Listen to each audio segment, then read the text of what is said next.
जय Hind. PCS maker official YouTube channel में आप सभी का स्वागत है। तो देखिए फ्रेंड्स, हम लोग पेज नंबर जो परीक्षा मंथन करंट अफेयर्स को पढ़े, पेज नंबर 136 से लेके 140 तक पढ़ेंगे फ्रेंड्स। और देखिए, ये रक्षा प्रतिरक्षा नहीं, आपको थंबनेल में दिख जाएगा फ्रेंड्स। ये जो है ना आपका परिवहन एवं ऊर्जा, यानी कि हम लोग जो आज जो टॉपिक पढ़ेंगे वो परिवहन एवं ऊर्जा के जो टॉपिक है उसको हम लोग कवर करेंगे फिर। ठीक है फ्रेंड्स, तो प्लीज़ आप वीडियो को शुरू से लेकर अंत तक जरूर देखिएगा।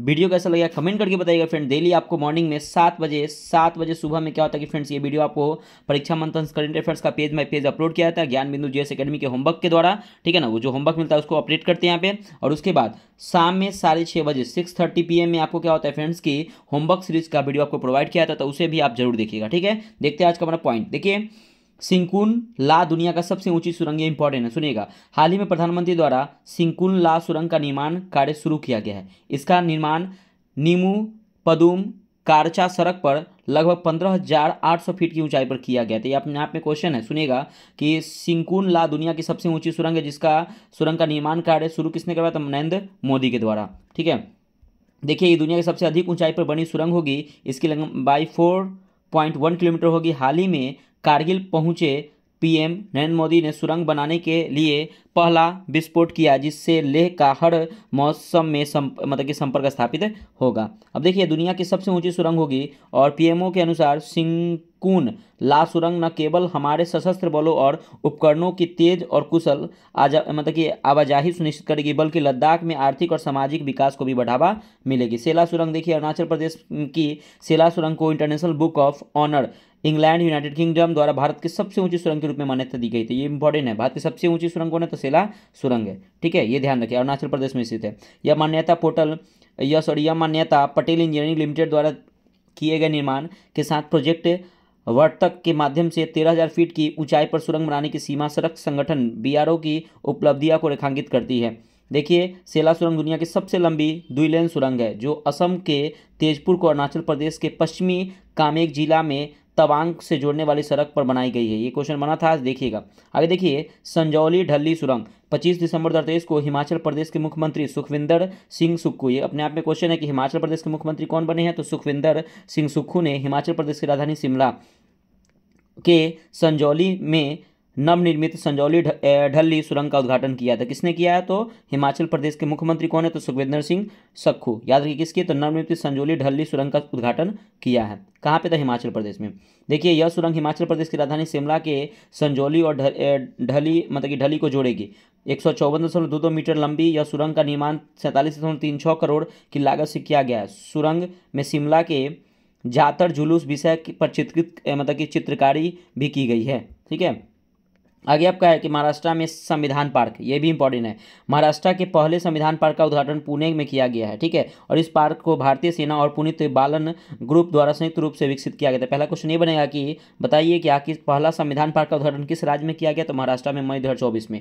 पार्क का उद्घाटन general officer commanding in chief दक्षिणी कमान लेफ्टिनेंट जनरल अजय कुमार सिंह ने किया है। और ध्यान रखिएगा, भारत का पहला संविधान उद्यान जयपुर में स्थापित किया गया था। ये भी अपने आप में क्वेश्चन है। क्वेश्चन आएगा कि भारत का पहला संविधान उद्यान कहाँ पे स्थापित किया गया? तो जयपुर राजस्थान में किया गया, जिसको पिंक सिटी कहते हैं। आगे आपका है क्या, देखिएगा नेक्स्ट है आपका फ्रेंड्स कि भारतीय संविधान को 26 नवंबर 1949 को संविधान सभा द्वारा अपनाया गया था, लेकिन इसको पूर्ण रूप से लागू हुआ था 26 जनवरी 1950 को लागू किया गया था। ठीक है, ये भी याद रखिएगा। छत्तीसगढ़ में पहली फ्लोटिंग सौर परियोजना, देखिए भिलाई स्टील प्लांट द्वारा हाल ही में की गई घोषणा के अनुसार उसके द्वारा अपने कार्बन पदचिह्न में सुधार के लिए मरोदा वन जलाशय में छत्तीसगढ़ की पहली 15 मेगावाट फ्लोटिंग और परियोजना को स्थापना की जाएगी। देखिए, छत्तीसगढ़ में स्थित भिलाई स्टील प्लांट, ये क्वेश्चन आएगा कि भिलाई स्टील प्लांट किस राज्य में? तो छत्तीसगढ़ में है। और सरकारी स्वामित्व वाली steel authority of India limited की सहायक कंपनी है। और यह सोलर प्लांट राज्य के दुर्ग जिले में स्थापित किया जाएगा। देखिए, जितने भी प्लांट थे ना, भिलाई जो थे, जो भी प्लांट है आपके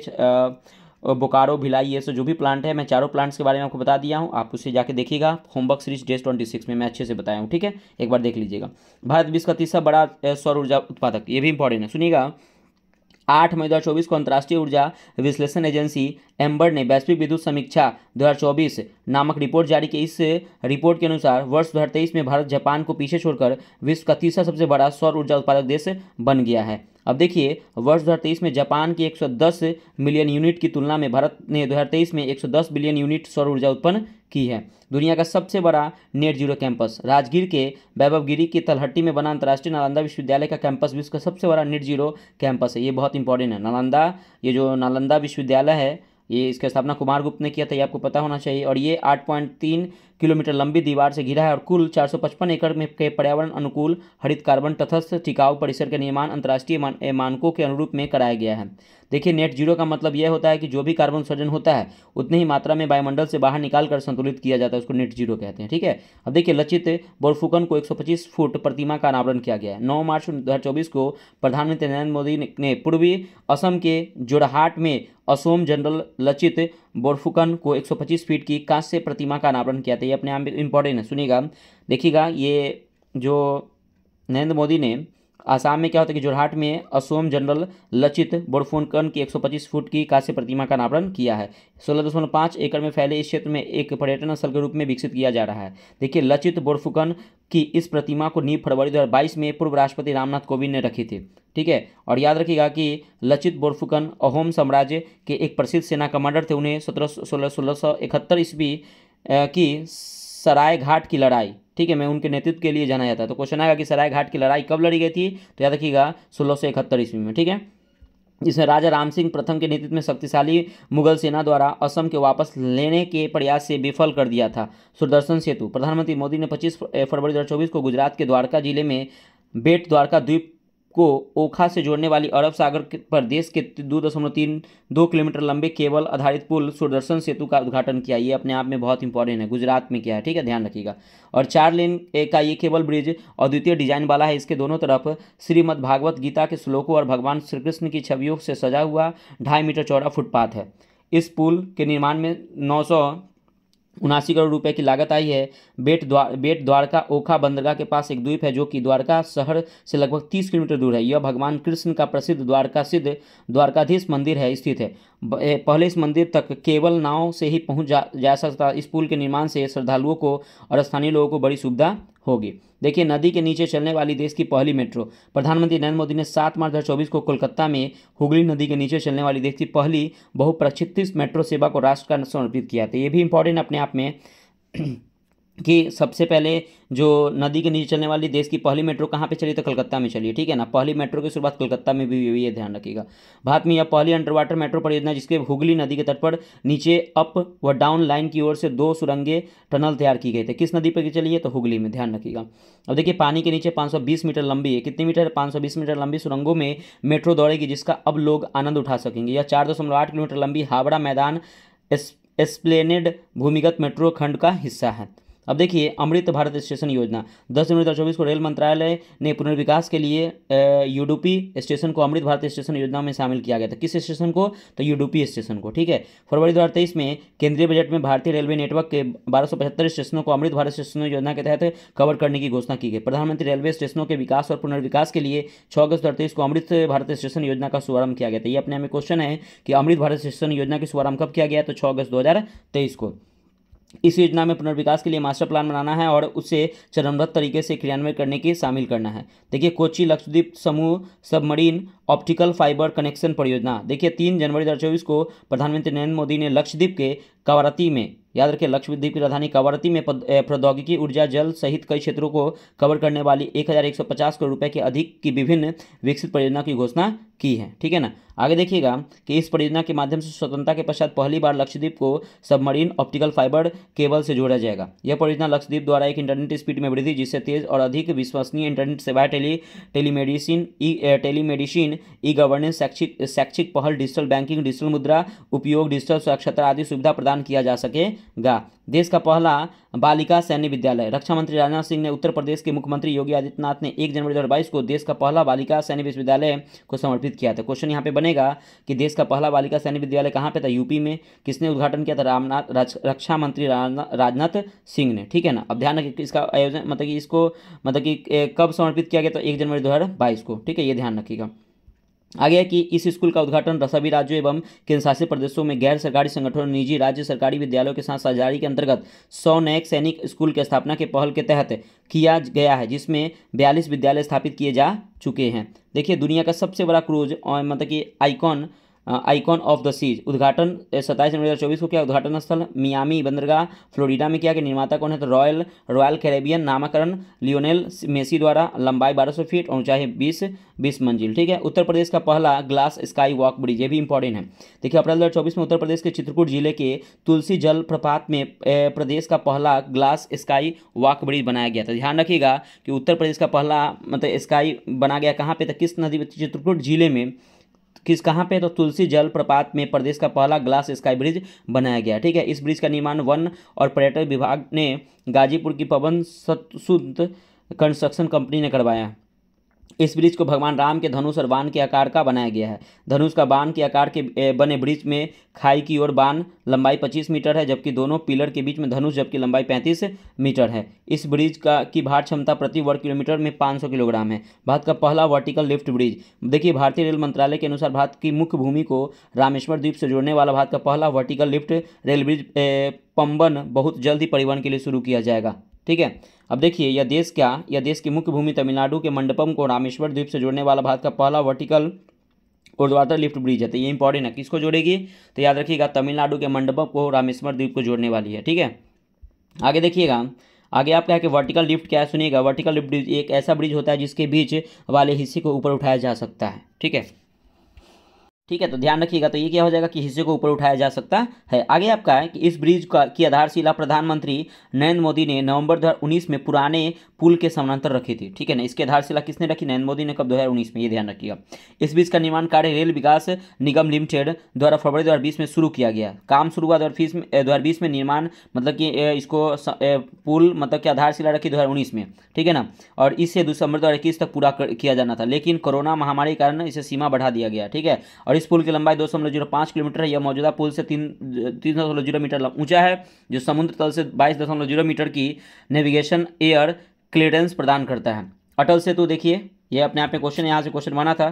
ठीक है ना। अटल सेतु देखिए, जनवरी 2024 में प्रधानमंत्री नरेंद्र मोदी ने मुंबई ट्रांस हार्बर लिंक का किया, जिसे आधिकारिक तौर पर अटल सेतु न्यावा सेवा सी लिंक के रूप में जाना जाता है। इसकी लंबाई लगभग 22 किलोमीटर। ये बहुत इंपॉर्टेंट है। क्वेश्चन आएगा कि अटल सेतु का निर्माण मुंबई में किया गया था। मुंबई ट्रांस हार्बर लिंक का किया गया है, जिसे आधिकारिक तौर पर अटल सेतु नेवा सेवा लिंक के रूप में जाना जाता है। ठीक है। इसकी लंबाई कितनी है? तो 22 किलोमीटर। ये बहुत इंपॉर्टेंट है। यहाँ से क्वेश्चन 100% बनेंगे। अटल सेतु भारत के सबसे लंबे पुल है और साथ ही सबसे लंबा समुद्री पुल भी है। यह पुल लगभग 21.8 किलोमीटर लंबी 6 लेन वाली पुल है। इसकी लंबाई समुद्र के ऊपर लगभग 16.5 किलोमीटर। तो क्वेश्चन आएगा कि समुद्र के ऊपर कितना है? तो 16.5 किलोमीटर। जमीन पर लगभग 5.5 किलोमीटर है। ठीक है। इस पुल का नाम भारत के पूर्व प्रधानमंत्री अटल बिहारी वाजपेयी के नाम पर रखा गया है। यह पुल मुंबई के सेवड़ी से शुरू होता है और रायगढ़ जिले के उड़न तालुका में न्यावा सेवा में समाप्त होता है। इस परियोजना को जापानी इंटरनेशनल कॉर्पोरेशन एजेंसी द्वारा वित्त पोषित किया गया है, जो कुल परियोजना लागत का 80% हिस्सा कवर करती है, जबकि शेष हिस्सा राज्य और केंद्र सरकारों के बीच साझा किया जाता है। देखिए इसके पहले असम में ब्रह्मपुत्र नदी पर डॉक्टर भूपेन हजारिका पुल भारत का सबसे लंबा पुल था। यह 9.15 किलोमीटर लंबा नदी पुल है। ध्यान से सुनिएगा, ये नदी पुल है। क्वेश्चन आएगा कि बताइएगा कि भारत की सबसे लंबी नदी पुल कौन है? जिसका नाम है ब्रह्मपुत्र नदी पर डॉक्टर भूपेन हजारिका पुल। ठीक है ना। ये था जिसकी लंबाई है 9.15 किलोमीटर। देखिएगा कि गोइंदवाल थर्मल प्लांट, हाल ही में पंजाब सरकार ने गोइंदवाल साहिब स्थित 540 मेगावाट के जीविका कंपनी के थर्मल प्लांट को खरीद लिया है। अब इसका नाम गुरु अमरदास थर्मल प्लांट रखा गया था। ये अपने आप में क्वेश्चन इंपॉर्टेंट है। ठीक है।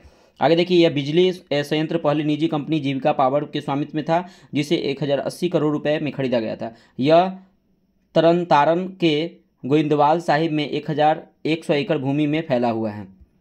देखिए भारत की सबसे तेज सौर इलेक्ट्रिक नाव बाराकूडा दिसंबर 2023 में पर्यावरण अनुकूल समुद्री परिवहन की दिशा में एक महत्वपूर्ण कदम उठाते हुए भारत की सबसे तेज सौर इलेक्ट्रिक नाव बाराकूडा को अल्लापुझा में नवगाथी पनावली यार्ड में औपचारिक रूप से लॉन्च किया गया है। इसमें मझगांव डॉक शिपयार्ड और नेवाल्ट द्वारा संयुक्त रूप से विकसित किया गया है। इसकी गति 12 समुद्री मील है तथा एक बार चार्ज करने पर 7 घंटे चलती है। महाकुंभ मेला 2025 देखिए, ये तो अपने आप में इंपॉर्टेंट है। यहाँ से क्वेश्चन बनेंगे क्योंकि अभी समापन इसका हो गया है। ठीक है। देखिए 13 जनवरी से 26 फरवरी 2024 तक प्रयाग उत्तर प्रदेश में महाकुंभ का आयोजन हो रहा है। ठीक है ना, ध्यान रखिएगा, 13 जनवरी से 26 फरवरी तक। ठीक है, अब देखिए कुंभ क्या है। कुंभ मेला हिंदू धर्म का एक महत्वपूर्ण पर्व है। यह पवित्र आयोजन भारत के 4 स्थानों हरिद्वार, उज्जैन, नासिक और प्रयागराज में होता है। इसमें से प्रत्येक नगर पवित्र नदी के किनारे स्थित है। देखिए, जिसमें से करोड़ों श्रद्धालु कुंभ पर्व में एकत्र होने पर और नदी में स्नान करते हैं। खगोल गणनाओं के अनुसार यह मेला मकर संक्रांति के दिन प्रारंभ होता है, जब सूर्य और चंद्रमा वृश्चिक राशि में और बृहस्पति मेष राशि में प्रवेश करती है तब। ठीक है, और यह समय आध्यात्मिक स्वच्छता और आत्मज्ञान के लिए शुभ अवधि का संकेत माना जाता है। इसमें से प्रत्येक स्थान पर प्रति 12 वर्ष तथा प्रयाग के दो कुंभ पर्वों के बीच में 6 माह के अंतराल में अर्धकुंभ भी होता है। ठीक है, अब देखिए वर्ष 2013 में देखिएगा कि वर्ष 2013 में का कुंभ प्रयाग में हुआ था। देखिएगा, अब देखिए वर्ष में 13 जो हुआ था ना, 2013 में जो हुआ था वो कुंभ प्रयाग में हुआ था। ठीक है ना, कुंभ प्रयाग में हुआ था 2013 में। कुंभ मेला का इतिहास। कुंभ मेले की जड़ें हजारों साल पुरानी है, जिसकी प्रारंभिक उल्लेख वेदों और मौर्य और गुप्त काल 4वीं शताब्दी ईसा पूर्व, ठीक है, ईसा पूर्व से 6वीं शताब्दी ईसा पूर्व के दौरान मिलता है। इसमें पूरे भारतीय उपमहाद्वीप में से तीर्थ यात्री आते थे। देखिए, गुप्त काल के शासकों पर प्रतिष्ठित धार्मिक मंडली के रूप में इसकी स्थिति की ओर ऊंचा कर दिया गया है। देखिए, मध्यकाल के दौरान कुंभ मेले को विभिन्न शाही राजवंशों से संरक्षण प्राप्त हुआ है। इसमें से दक्षिण में चोल और विजयनगर साम्राज्य, उत्तर से दक्षिण सल्तनत, मुगल और अन्य राजपूत शासकों का संरक्षण मिला है। यहाँ तक कि अकबर जैसे मुगल सम्राटों ने भी धार्मिक सहिष्णुता की भावना को दर्शाते हुए समारोहों में भाग लिया था। औपनिवेशिक काल में विशिष्ट प्रशासकों ने इस उत्सव को देखा और इसके विशाल पैमाने पर इसके आने वाली विविध सभाओं से आश्चर्यचकित होकर इसका दस्तावेजीकरण किया है। स्वतंत्रता के बाद महाकुंभ मेले की ओर से अधिक महत्व प्राप्त हुआ है, जो राष्ट्रीय एकता और भारत की समृद्धि सांस्कृतिक विरासत का प्रतीक है। कुंभ मेले की यूनेस्को, देखिए यूनेस्को में 2017 में कुंभ को मानवता को अमूर्त सांस्कृतिक विरासत के रूप में मान्यता प्रदान की है। कब? तो 2017 में। ये इंपॉर्टेंट है। यह संयुक्त राष्ट्र की एक एजेंसी है जिसका उद्देश्य शिक्षा, विज्ञान, संस्कृति, संचार और जरिए अंतर्राष्ट्रीय शांति और सुरक्षा पर बढ़ावा देना है। अब देखिए, भारत में 43 यूनेस्को विश्व धरोहर स्थल में, इनमें से 35 संस्कृति, 4 प्राकृतिक और 1 मिश्रित विरासत है। देखिए, कुंभ सहायक चैटबॉट। दिसंबर 2024 में प्रधानमंत्री नरेंद्र मोदी ने महाकुंभ 2025 के लिए AI चैटबॉट कुंभ सहायक का शुभारंभ किया है। यह श्रद्धालुओं को नेविगेशन, पार्किंग, रुकने के स्थान और अन्य आवश्यक जानकारी सेकंडों में प्रदान करेगा। इसमें से उपयोगकर्ता बोलकर यह लिखकर अपने सवाल पूछ सकते हैं। यह सुविधा इसके उपयोगकर्ता अनुकूल बनाती है। 11 भाषाओं, हिंदी, अंग्रेजी, तमिल, तेलुगु, कितने भाषाओं में? 11 भाषाओं में। ये इंपॉर्टेंट है। ठीक है, अब देखिए वैदिक 3D संग्रहालय। आने वाले दिनों में उत्तर प्रदेश सरकार वाराणसी के वैदिक 3D संग्रहालय की स्थापना करेगी। किसने करेगी? कौन सी सरकार करेगी? तो उत्तर प्रदेश, वाराणसी में। ठीक है, और इसका निर्माण संपूर्णानंद संस्कृत विश्वविद्यालय के भवन में किया जाएगा। ठीक है, अब देखिए यह संग्रहालय भारतीय ज्योतिष, खगोल विज्ञान और वैदिक साहित्य को समर्पित होगा। अब देखिए इसमें 16 संस्कार, 64 कलाएं और 18 विद्या स्थलों को साथ साथ भारतीय ऋषियों को योगदान में प्रकाश डाला जाएगा। यह शास्त्र की परंपरा को पुनर्जीवित करने के लिए एक मंच के रूप में काम करेगी। देखिए सांची का महान स्तूप, देखिएगा बर्लिन के हम्बोल्ट फोरम में सांची के महान स्तूप के पूर्वी द्वार की 1:1 प्राकृतिक और यह प्राकृतिक लस्टगार्टन की तरफ बाहरी जगह पर स्थापित है। अब देखिए इस प्राकृतिक को दिसंबर 2022 में अनावरण किया गया था। यह प्राकृतिक लाल बलुआ पत्थर से बनी है और करीब 10 मीटर ऊंची, 6 मीटर चौड़ी और करीब 150 टन वजनी है, मतलब उसका वेट है। यह प्राकृतिक यूरोप से सबसे प्रसिद्ध सांची द्वारों में से एक है और यह प्राकृतिक भारत और जर्मनी के बीच में सांस्कृतिक संबंध को दर्शाती है। अब देखिए सांची का स्तूप भारत के सबसे पुराने और सबसे अच्छी तरह से संरक्षित बौद्ध स्तूपों में से था। ये क्वेश्चन यहाँ से बनेंगे, ध्यान रखिएगा कि सांची का स्तूप कहाँ पे है? मध्य प्रदेश में, और ये बौद्ध स्तूपों के लिए एक फेमस है। ठीक है, अब देखिए हो जनजातीय भाषा। हाल ही के दिनों में झारखंड विधानसभा चुनाव से पहले हो जनजातीय भाषा को संविधान की 8वीं अनुसूची में शामिल करने की मांग की जा रही है। ठीक है ना, तो याद रखिए भाषा को किस अनुसूची में बताया गया? तो 8वीं अनुसूची में। टोटल अनुसूची कितना है? 12। ठीक है ना, ध्यान रखिए मूल जब संविधान हमारा लागू हुआ तो उस समय अनुसूची की संख्या 8 थी, अभी वर्तमान में अनुसूची की संख्या कितनी है? तो 12। ये ध्यान रखिएगा। ठीक है, अगला देखते हैं क्या कि विदित है कि ओडिशा में झारखंड को सरकारों हो भाषा को भारतीय संविधान की 8वीं अनुसूची में शामिल करने की मांग कर रही है और वो हो भाषा को 8वीं अनुसूची में शामिल करने को इससे संरक्षण व संवर्धन को बढ़ावा मिलेगा। हो भाषा के बारे में वर्ष 2001 में जनगणना के अनुसार हो भाषा भारत के लगभग 22 लाखों लोगों को द्वारा बोली जाने वाली एक ऑस्ट्रो एशियाटिक भाषा परिवार की एक मुंडा भाषा है। और देखिए यह झारखंड, उड़ीसा, पश्चिम बंगाल और असम में के हो, मुंडा, कोल्हा और कोल आदिवासी समुदायों में बोली जाती है। देखिए इससे प्रमुख रूप से बारम छित्ती लिपि का प्रयोग करके लिखा जाता है और इस लिपि का आविष्कार लाको बोद्रा ने किया था। ध्यान रखिए लाको बोद्रा ने किया था। देवनागरी, लैटिन और उड़ीसा लिपियों का भी लेखन का प्रयोग किया जाता है। देखिए अन्य प्रमुख बिंदु बहुभाषी शिक्षा कार्यक्रम के तहत उड़ीसा सरकार हो भाषी क्षेत्रों को प्राथमिक शिक्षा प्रदान कर रही है। और भारतीय विश्वविद्यालय अनुदान आयोग ने हो को एक भाषा और साहित्य के रूप में मान्यता दी है। ओडिशा झारखंड में प्राथमिक स्तर पर कुछ स्कूलों में हो भाषा में शिक्षा शुरू की गई है और लगभग 44,000 से अधिक आदिवासी छात्र इस भाषा को अपनी पढ़ाई कर रहे हैं। ठीक है, वर्तमान में 8वीं अनुसूची में 22 भाषाएं इंपॉर्टेंट है, यहाँ से क्वेश्चन बनेंगे। इसमें असमिया, बंगाली, गुजराती, हिंदी, कन्नड़, कश्मीरी, कोंकणी, मलयालम, मणिपुरी, मराठी, नेपाली, ओडिशा, पंजाबी, संस्कृति, सिंधी, तमिल, तेलुगु, उर्दू, बोडो, संथाली, मैथिली, डोगरी और 8वीं अनुसूची से संबंधित संवैधानिक प्रावधान संविधान के भाग आपके जो आपके 17 है कि अनुच्छेद 344 है, 344 के क्लाउज 1 और 351 में वर्णित है। ठीक है, अब देखिए भारतीय सांस्कृतिक संबंध परिषद, हाल ही में भारतीय सांस्कृतिक संबंध परिषद ने कोलंबो में बौद्ध भिक्षुओं और विद्वानों के एक सम्मेलन आयोजित किया है, जिसमें से भारत सरकार द्वारा पाली को शास्त्रीय भाषा को दर्जा देने की चर्चा की जा रही है। ठीक है, देखिए मुख्य बिंदु की बात करते हैं तो आईसीसीआर की स्थापना वर्ष 1950 में स्वतंत्र भारत के पहले शिक्षा मंत्री मौलाना अबुल कलाम आज़ाद ने की थी। तो क्वेश्चन आता है कि स्वतंत्र भारत के पहले शिक्षा मंत्री कौन है, तो मौलाना अबुल कलाम आज़ाद।